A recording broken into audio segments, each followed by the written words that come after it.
apakah yang di Masjid Istiqlal itu masuk dalam konteks orang yang melakukan kajian atau orang yang menyebarkan?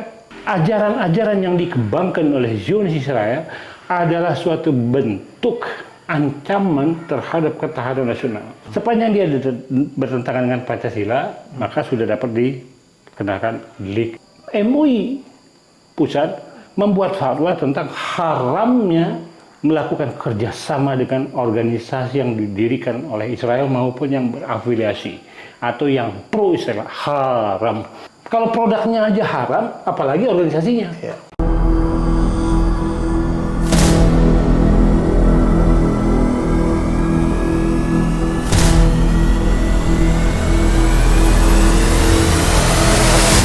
Assalamualaikum warahmatullahi wabarakatuh. Waalaikumsalam warahmatullahi wabarakatuh. Kembali lagi di YouTube channel Halo Pengacara. Apa kabarnya sahabat Halo Pengacara? Semoga selalu dalam keadaan sehat walafiat. Dan pada kesempatan kali ini kembali bersama Bang Dr. Abdul Khoir Ramadan. Kita akan mengulas isu hukum yang sedang ramai juga pada saat ini diperbincangkan. Kita akan ulas dari kacamata atau perspektifnya pengacara nih Bang. Nah ini isu hukum berkaitan dengan yang Abang sedang pakai saat ini. Wah ini Palestina. Ini kemarin juga ada peristiwa-peristiwa ya yang cukup menjadi perhatian publik. Mau demo apa gimana nih? Mau demo apa gimana? Jangan demo dah. Kita ngulas hukum aja. Karena kan kapasitas kita tentang hukum. Nah, Bang, ini terkait dengan kita beberapa waktu lalu sempat mendapatkan berita bahwa salah satu organisasi yang terkait dengan Zionisme itu mengadakan acara di sebuah di Masjid lah gitu ya. Iya. Nah, ini cukup menjadi polemik di masyarakat. Banyak masyarakat kemudian mengkritik seperti itu. Kok bisa ada acara tentang Zionisme atau organisasi yang terafiliasi dengan Zionisme itu bisa mengadakan kerjasama dengan Masjid pada saat itu, Bang. Yang jadi pertanyaan sekarang, Bang, ini orang belum tahu nih, Bang. Bagaimana sih sebenarnya Zionisme itu bisa masuk ke Indonesia? Kemudian kaitannya dengan surat keputusan Menteri Perindustrian dan Perdagangan yang memberikan landasan hubungan dagang antara Indonesia dengan Israel pada saat itu bisa ada kaitannya nggak Bang sebenarnya dengan yang sekarang sedang mereka jalani nih program tentang Zionisme di Indonesia begitu Bang? Ya dibedakan hubungan dagang dengan hubungan politik. Beda begitu ya? Kalau kita berdagang ya normatif dengan siapa saja boleh perdagangan. Tapi dalam spektrum hubungan internasional bahwa keberadaan suatu negara diakui atau tidak itu dibuktikan dengan pengakuan negara terhadap negara tertentu, negara tersebut dan diimplementasikan dengan adanya kedutaan di negara dimaksud. Sepanjang tidak ada kantor perwakilan kedutaan besar Indonesia di Israel, maka negara Indonesia tidak mengakui Israel. Itu konsekuensinya dari tidak adanya kantor diplomatik kita. Sepanjang Israel tidak mengakui kemerdekaan Palestina, tidak melakukan tindakan agresi militer yang notabene penjajahan, maka Indonesia tidak mengakui Israel. Kecuali dia mengakui Palestina sebagai negara yang berdaulat, tidak melakukan tindakan penjajahan, tentu kita akan mengakui dia dan membuka hubungan diplomatik. Sepanjang itu tidak ada, menurut preambul konstitusi, kita sampai dengan saat ini menyatakan Israel sebagai bangsa penjajah yang harus ditolak karena tidak sesuai dengan paradigma nasional kita tidak punya hubungan diplomasi, tapi kita punya peninggalan ibadahnya orang Yahudi ya di Indonesia itu seperti sinagog ya yang sekarang jadi gedung segala macam. Bapenas kalau tidak salah gitu ya. Artinya secara eksistensi memang tidak ada hubungan diplomatik, tapi secara kehadiran mereka ada di Indonesia, Bang. Hadirnya mereka di Indonesia itu tepatnya itu bersamaan dengan kolonialisme. Nah, kolonialisme yang terjadi di Indonesia ini, di mana menurut catatan sejarah, hampir banyak gubernur jenderal di Hindia Belanda Indonesia ini, itu adalah penganut Freemasonry dan juga sebagai bagian dari kelompok kerja Illuminati. Jadi tidak aneh kalau ada peninggalan-peninggalan yang berupa sinagog lah, berupa loji-loji yang itu menunjukkan adanya ritual Yahudi, dalam hal ini mengacu kepada pendekatan-pendekatan ajaran dia. Yahudi yang dimaksud tidak asli. Tidak asli sebagaimana Yahudi pada zaman dulu. Itulah yang membedakan ajaran Yahudi yang tidak asli dengan Yahudi yang sebelumnya. Kenapa? Karena sudah banyak penyimpangan, penyelewengan. Dan itulah yang kemudian melahirkan suatu gerakan internasional yang kita kenal selain Freemasonry, yang juga dilatar belakangi dengan Illuminati, yang dikembangkan oleh Adam Weishaupt. Ada protokol of Zionism pada tanggal 1 Mei 1776. Itu berapa tahun yang lalu, itu panjang. Yang tadi Freemasonry itu ada kaitannya dengan negara Israel sendiri nggak? Iyalah.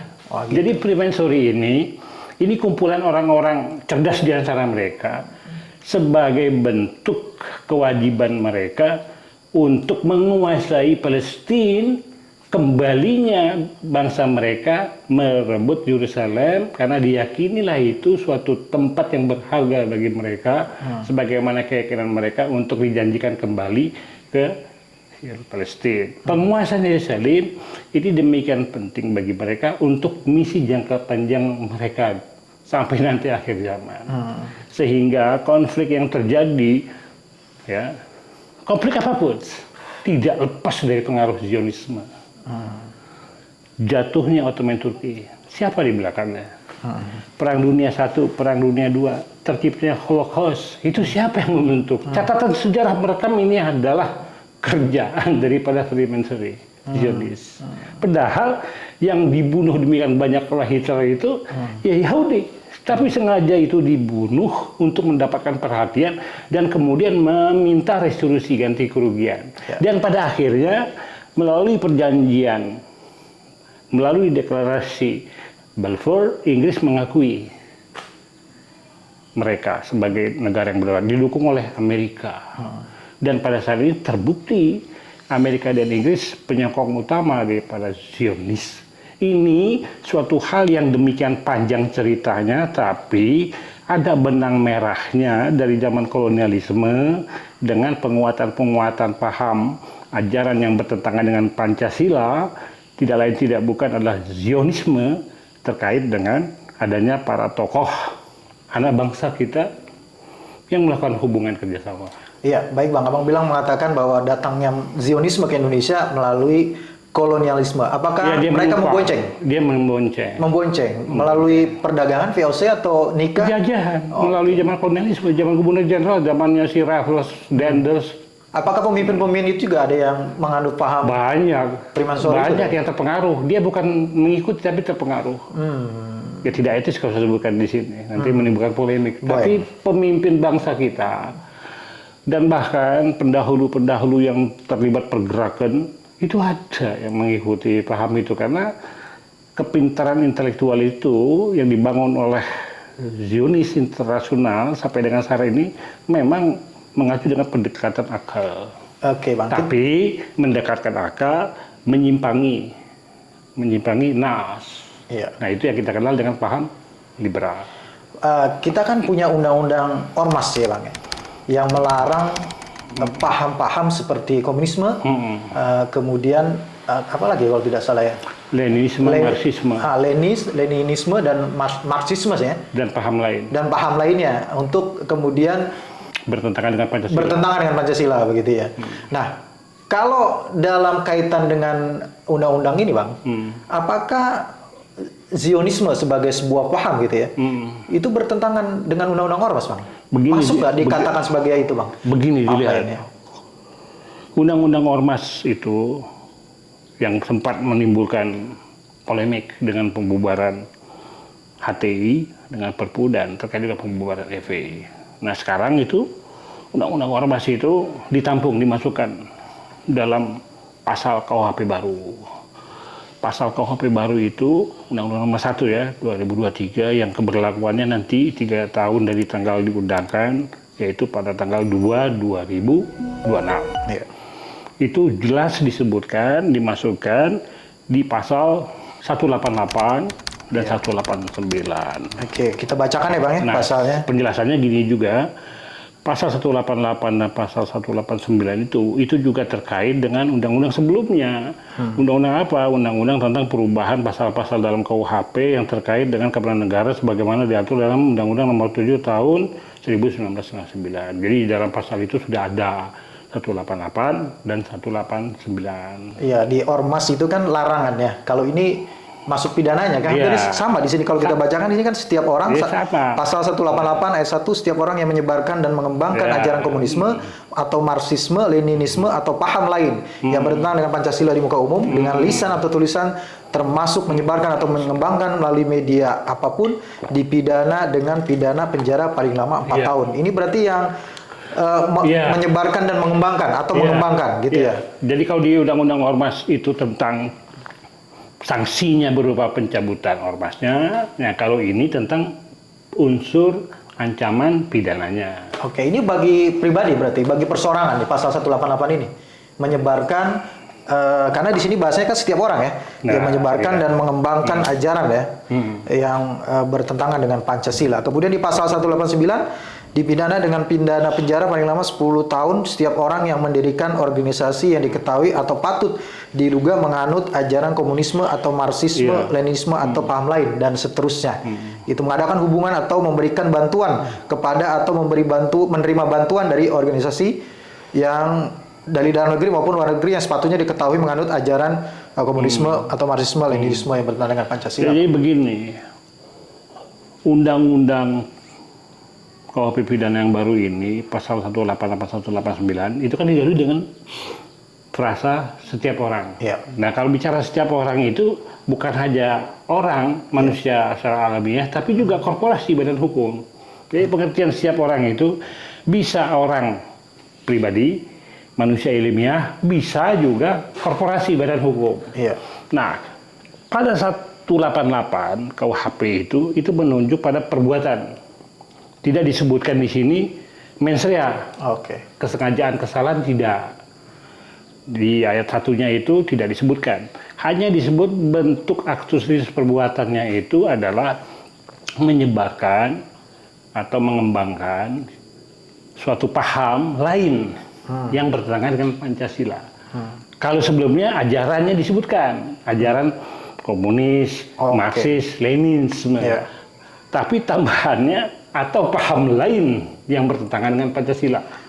Nah, paham lain ini apa? Ini kan abstrak luas ini. Tapi yang jelas paham itu menurut pembentuk undang-undang bertentangan dengan Pancasila.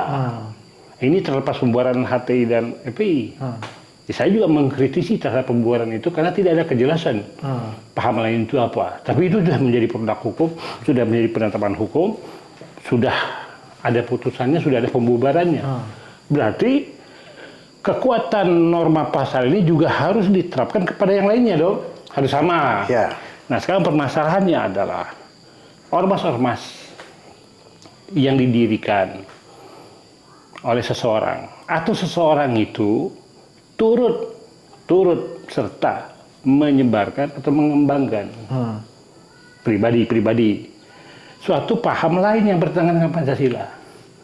Nah, terkait dengan Zionisme Israel, pertanyaan paling pentingnya adalah apakah paham ajaran Zionis Israel itu sesuai dengan Pancasila atau bertentangan dengan Pancasila? Itu yang perlu dijawab juga. Itu. Kalau dari pandangan apa? Bertentangan. Apa yang membuat jadi bertentangan? Pertama, kita tidak memiliki hubungan diplomatik. Satu. Itu dari aspek hubungan internasional. Kedua, apakah Yahudi yang diklaim sebagai ajaran Samawi ini diakui di Indonesia sebagai salah satu agama yang sah? Selain Islam, Kristen, Katolik, Buddha, Hindu. Apakah dia termasuk? Tentu tidak. Tidak ada. Kemudian banyak penyimpangan terhadap ajaran Yahudi sebagaimana ajaran asli semula. Dan faktanya gerak daripada Yahudi Zionis itu telah membuat suatu kekacauan dan merupakan bentuk kejahatan internasional dengan invasi militer. Dan itu terkait dengan falsafah dia. Lebih jauh lagi, bahwa yang namanya komunis, liberalis, sekularis, pluralis, itu adalah anak kandung dari gerakan Freemasonry. Yang namanya Karl Marx, yang dianggap sebagai dewanya, Tuhannya komunis, itu adalah penganut Freemasonis, adalah pengikut Freemasonry. Nah sekarang, kalau kita mengatakan bahwa paham lain itu bisa kepercayaan terhadap agama, bisa pandangan politik, bisa berupa pemikiran yang didasari dengan kepercayaan agama yang menyimpang. Ahmadiyah itu kepercayaan agama yang menyimpang, itu bertentangan dengan Pancasila. Liberalis, kapitalis, komunis ini pemikiran manusia yang bertentangan dengan Pancasila. Apa yang bertentangannya dari? Tidak sesuai dengan Pancasila. Nah, Pancasila itu turunannya apa? Pancasila itu terekam, tertulis dalam Wetensong, dasar negara, yang kita kenal dengan pembukaan Undang-Undang Dasar. Bahwa Indonesia menolak penjajahan, mengakui kemerdekaan, negara yang berdaulat. Ya, jadi begini, perlu dipahami pemirsa sekalian, delik yang kita bicarakan ini pada pasal 188 ayat 1 itu tidak memerlukan pembuktian terhadap sikap batin, subjektif element atau kita kenal mens rea, itu tidak perlu. Tidak perlu ya? Karena tidak disebutkan kesengajaan. Oke. Tapi hanya disebutkan pelaku delik dengan kata-kata setiap orang, berarti bisa badan hukum, bisa orang per orang, dan bentuk perbuatannya. Perbuatannya itu adalah menyebarkan atau mengembangkan paham yang bertentangan dengan Pancasila. Sebelumnya disebutkan ajaran komunis, Marxis-Lenins. Nah, paham lain ini di luar yang ketiga itu. Sepanjang dia bertentangan dengan Pancasila, maka sudah dapat dikenakan delik, diancam 4 tahun. Itu ayat 1. Nah, kalau ayat 2, selain dia mengembangkan, menyebarkan paham lain yang bertentangan dengan Pancasila, tapi diiringi dengan maksud. Dengan maksud untuk apa? Mengubah atau mengganti Pancasila. Nah, kalau dengan maksud, ini gradasi corak kesengajaannya yang paling tinggi. Ini als-lochmah dengan maksud. Jadi perbuatan akibat itu benar-benar diingini, diketahui, dikehendaki. Di bawahnya ada sadar kepastian, ada sadar kemungkinan. Ini disebut tegas-tegas dengan maksud. Jadi sangat sulit, tidak begitu mudah. Harus ada bukti-bukti yuridis dengan maksud itu. Tapi setidaknya ketika seseorang sudah menyebarkan, mengembangkan paham lain yang bertentangan Pancasila, dia sudah kena delik. Dalam kaitannya dengan Zionisme Israel, sudah kita pahami bahwa ajaran atau paham Zionis Israel ini bertentangan dengan Pancasila. Kalau tidak bertentangan dengan Pancasila, kita Indonesia membuka hubungan diplomatik. Kenapa kita tidak buka hubungan diplomatik? Karena kita menolak penjajahan. Itu tertulis di mukadimah preambel konstitusi. Oleh karena itu, kita tidak mengakui Israel. Dan sebabnya kita tidak membuka hubungan diplomatik karena dia melakukan penjajahan dan menimbulkan penderitaan yang berkelanjutan akibat tindakan agresi mereka. Kalau mereka Israel membuka diri, mengakui eksistensi kedaulatan negara Palestina, kita pasti membuka hubungan diplomatik. Nah, ajaran-ajaran yang dikembangkan oleh Zionis Israel adalah suatu bentuk ancaman terhadap ketahanan nasional, ancaman keamanan nasional, dan itu menunjuk ke paham lain yang bertentangan dengan Pancasila. Dari aspek keagamaannya sudah menyimpang. Kalau agama yang dikembangkan ajaran pahamnya itu menyimpang dari ajaran aslinya, itu ancaman, itu bertentangan dengan Pancasila, itu masuk dalam kategori paham lain.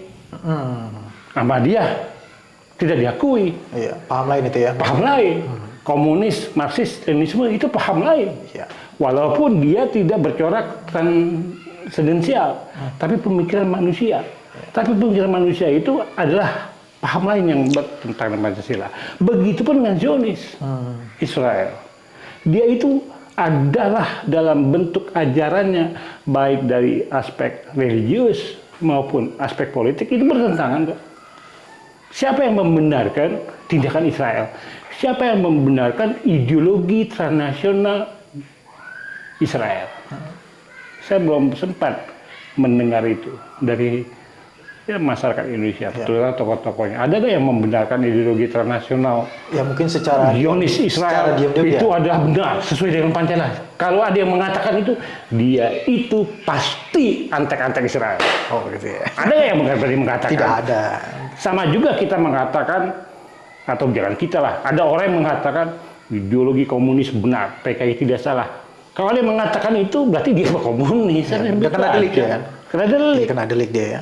Bang, ini ada di pasal ayat 3-nya itu, kalau dia mengakibatkan terjadinya kerusuhan dalam masyarakat atau kerugian harta kekayaan, dipidana 10 tahun.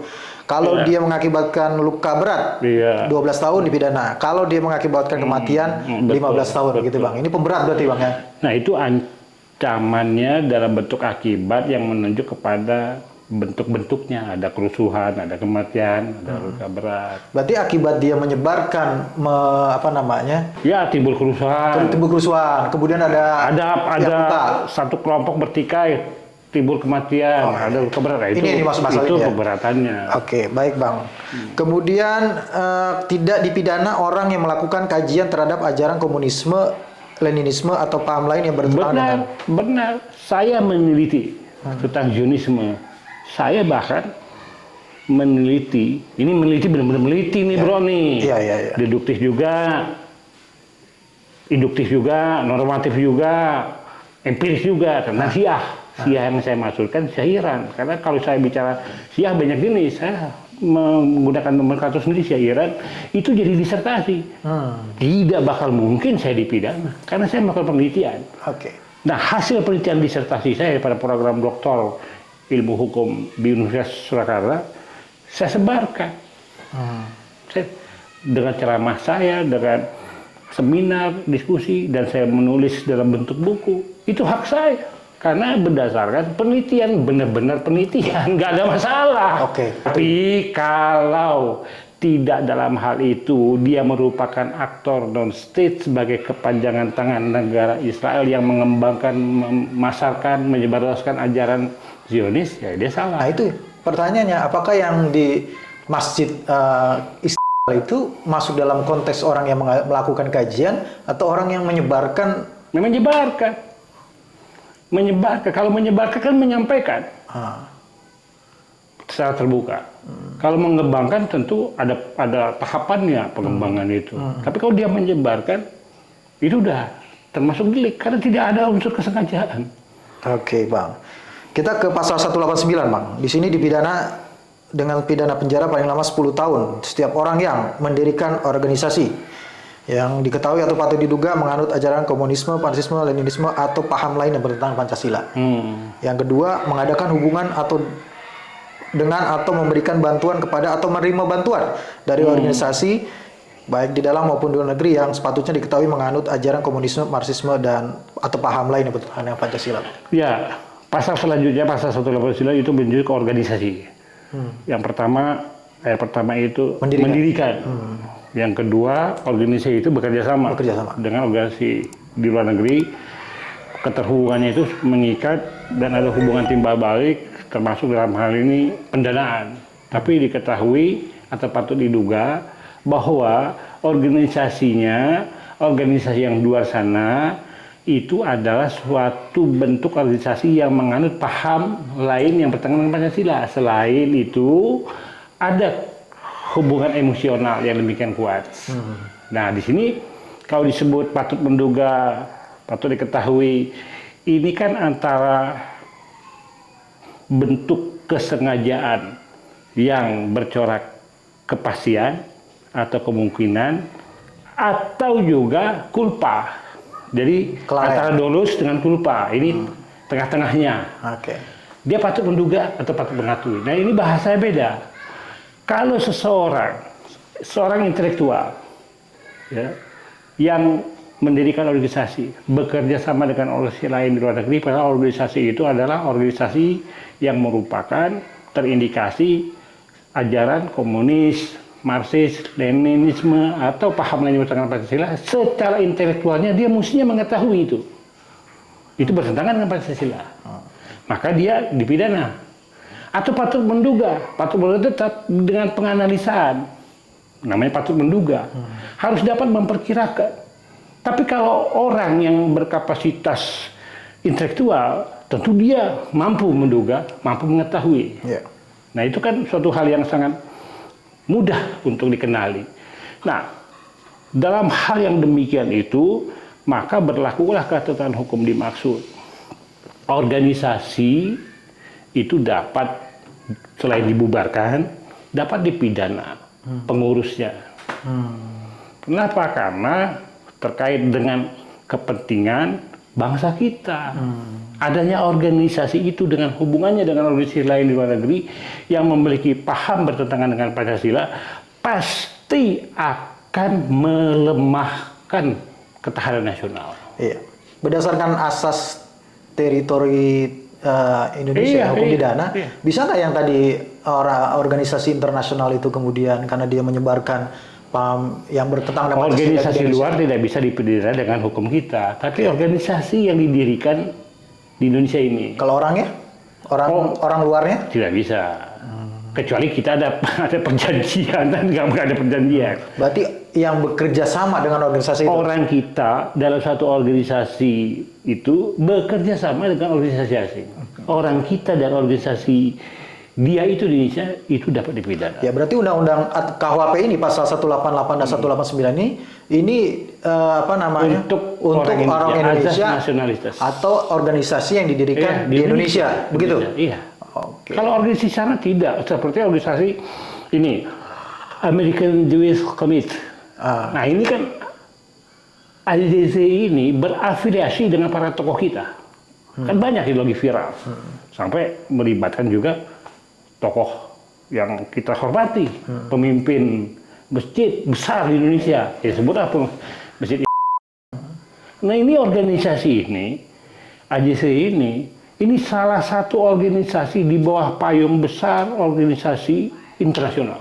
Baik Bang, ini terkait tidak ada pembenaran tuh. Pasal 188 dan pasal 189 Undang-Undang Nomor 1 Tahun 2023 KUHP yang baru kita ya. Ini kan baru berlaku 2026 Bang. Iya, 3 tahun lagi. Dulu berapa? Sekarang ya 2 tahun lagi ya. 2 tahun lagi Bang. Iya. Bisa diterapkan Bang di dalam perkara seperti ini. Ya bisa. Karena ketentuannya apabila ada suatu perbuatan itu bersinggungan antara undang-undang yang lama sebelum perbuatan itu dilakukan dan undang-undang yang baru setelah perbuatan dilakukan. Ada dua undang-undang. Undang-undang yang lama yang mana Bang? KUHP, zaman Belanda. KUHP juga mau itu ya, memasukkan pasal ini, apa namanya, delik ini gitu ya? Iya kan ada dalam perubahannya itu, Undang-Undang 2799. Ya kan, berarti ada dua bentuk produk undang-undang, yang lama, yang baru. Di sini tidak berlaku yang baru membatalkan mendekatkan yang lama, tidak. Yang dilihat adalah yang mana yang paling menguntungkan. Kalau yang menguntungkan yang lama, menguntungkan yang baru. Dalam permasalahan ini, kalau menurut saya yang paling menguntungkan itu yang baru. Undang-Undang 1 2023. Tentu kan nanti pendekatannya dengan undang-undang ini. Nah kalau perkara itu diproses sekarang kan tidak langsung diputus, ada tahapannya dari penyelidikan, penuntutan sampai pemeriksaan dan putusan di pengadilan. Pengadilan kan juga sampai ke Mahkamah Agung kalau dia sampai kasasi bahkan PK. Tetapi lepas dari itu adalah hukum itu kan harus ditegakkan.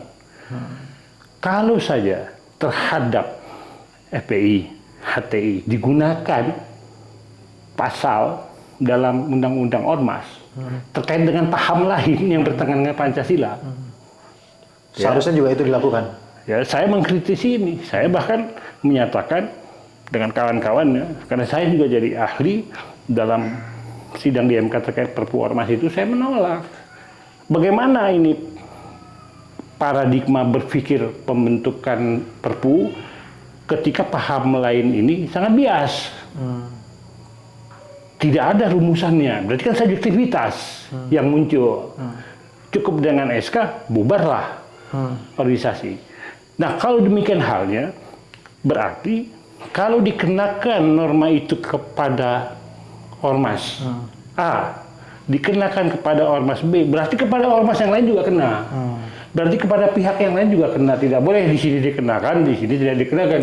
Harus dua-duanya. Berarti Ormas lain itu maksudnya adalah Ormas Indonesianya kan? Iya, Ormas yang berafiliasi dengan organisasi. Ada Bang, Ormas Indonesia yang berafiliasi. Itu berafiliasi. Berafiliasi jelas, dikirim ke sana. Orang-orangnya kan juga banyak. Nah, dia terindikasi melakukan upaya mendukung pergerakan Israel. Secara tidak langsung dia mendukung. Berarti membenarkan. Kalau membenarkan berarti bertentangan dengan Pancasila. Kita punya Pancasila, kita punya konstitusi. Oke, baik Bang. Terakhir, ini kan Majelis Ulama Indonesia sudah menerbitkan fatwa terkait dengan produk-produk yang mendukung, ya. Minum. Silakan. Yang mendukung Israel, begitu ya. Sudah melarang kita lah intinya secara tidak langsung melarang umat Islam untuk membeli produk-produk yang terafiliasi mendukung Israel, begitu ya. Apakah mungkin terkait dengan tadi paham yang Abah katakan Zionisme sebagai paham lain yang bertentangan Pancasila ini perlu ada peran MUI dalam hal ini?